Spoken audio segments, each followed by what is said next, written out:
Hello guys, जैसा कि हमने कल डिसाइड किया था कि हम लोग चैप्टर वाइज हम कुछ सिलेक्टेड क्वेश्चंस करेंगे जिससे कि आपका पूरा चैप्टर ही कवर हो जाएगा। तो फर्स्टली हमने कल डिसाइड किया था कि हम चैप्टर 1 को करेंगे बिकॉज ये कितने मार्क्स का है, 6 मार्क्स का है। कितने मार्क्स का है? 6 मार्क्स का। अब सबसे पहली बात ये है कि 6 मार्क्स का होने के साथ सबसे छोटा चैप्टर लगता है मुझे। वाई? बिकॉज इसमें बहुत सारी ऐसी चीज़ें जैसे कि आपको HCF LCM फाइंड करना है ना। ये फॉर्मूला हम बहुत ही पहले पढ़ चुके हैं। LCM HCF into LCM equal to first number and second number, मतलब प्रोडक्ट ऑफ टू नंबर्स। ठीक है, इसी तरह से इस चैप्टर में आगे जो क्वेश्चन आएंगे इस फॉर्मूले पे बेस्ड होंगे। LCM फाइंड करना, find LCM, next find HCF, इस टाइप से आपके क्वेश्चन मिलेंगे। दूसरा जो कि हम लोग ये इस चैप्टर में जो मैंने बेसिकली क्वेश्चंस लिए हैं वो किसके लिए हैं? NCERT के लिए हैं। और कुछ क्वेश्चंस वर्ड प्रॉब्लम बेस्ड है।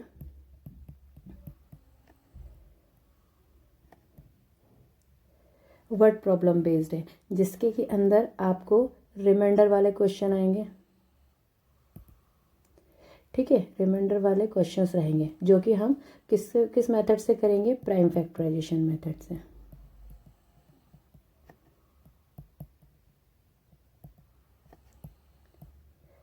ओके, तो हम स्टार्ट करते हैं हमारा फर्स्ट क्वेश्चन। हेलो गाइड्स, जैसा कि हमने डिसाइड किया था हम बस सिलेक्टेड क्वेश्चंस करेंगे। तो उसमें सबसे पहला क्वेश्चंस मैंने चूज़ किया है जो कि NCERT का ही है।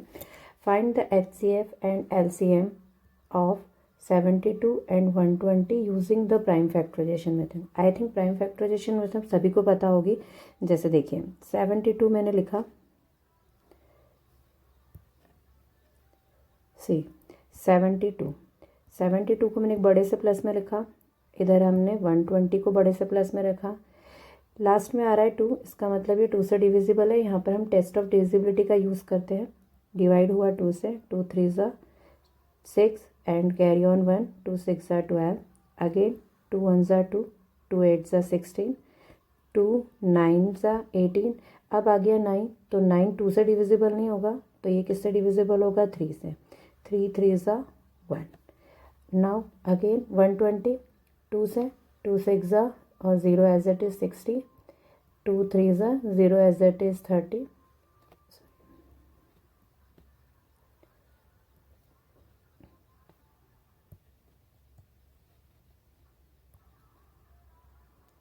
120। 2 से हम डिवाइड करेंगे, 2 6 ज़ा 0 एज इट इज़, फिर अगेन 2 3 ज़ा 0 एज इट इज़, अगेन 2 1 ज़ा 2, कैरी ऑन 1 1 0 10, 2 5 ज़ा 10। अब 2 से डिविजिबल नहीं होगा, किससे होगा? 3 से। 3 5 ज़ा 15, नेक्स्ट 5 1 ज़ा 5। तो हमारे पास 72 का जो प्राइम फैक्टराइजेशन आया है वो कितना आया है? 2 इंटू 2 इंटू 2, 3 इंटू 3।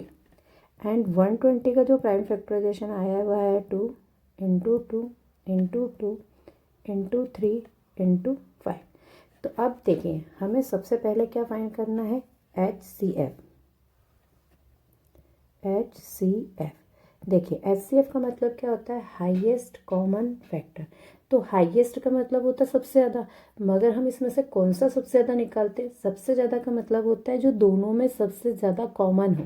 ठीक है, लाइक देखिए इधर इसमें दोनों में 2 2 हाईएस्ट टाइम्स है, तो हम इस 2 को कितने टाइम्स लिखेंगे? 2। नेक्स्ट 3 मिनिमम कॉमन, यहाँ पे कॉमन क्या है? 3 और 3 1 टाइम्स कॉमन है, 2 बार 3 कॉमन नहीं है, तो हम ओनली 1 टाइम 3 लिखेंगे।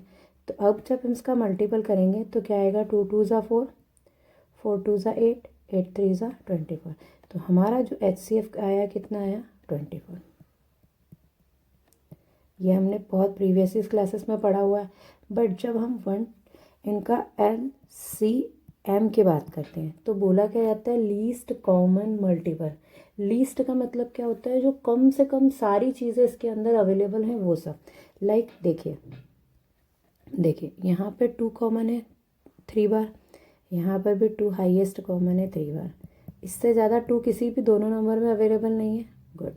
नेक्स्ट यहाँ पर 3 कितनी टाइम्स है, 2 टाइम्स, और यहाँ पे 3 1 टाइम, बट हम यहाँ पे कितनी बार प्रेफर करेंगे, 2 टाइम्स 3 को प्रेफर करेंगे। एंड लास्ट में 5 120 के पास है मगर 72 के पास नहीं है, तो हम इस 5 को भी इंक्लूड करेंगे, इसलिए इसको कहा गया least common multiple.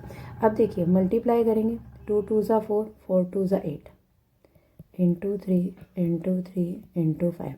I think हम बच्चों को मल्टीप्लाई करने में प्रॉब्लम्स आएगी जिनको मल्टीप्लिकेशन नहीं आता है, मतलब टेबल्स याद नहीं है।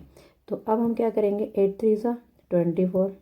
अब आप मल्टीप्लाई कर सकते हैं साइड में रफ में भी, पर मुझे आता है तो मैं आपको करके दिखा रही हूँ। 24 3 ज़ा 72 एंड इंटू 5, 72 5 ज़ा 360। ये हमारा आ गया LCM। ठीक है, तो इस तरीके से आपको सारे क्वेश्चंस करने हैं। जो भी क्वेश्चन आए आपको किस तरीके से LCM और HCF फाइंड करना है, तो using a prime factorization method. ये क्वेश्चंस आपको अगर सिंगल नंबर दिया या 2 नंबर दिया तो आपको 1 मार्क्स में भी आ सकता है या फिर आपको 2 मार्क्स में भी आ सकता है। Okay, thank you.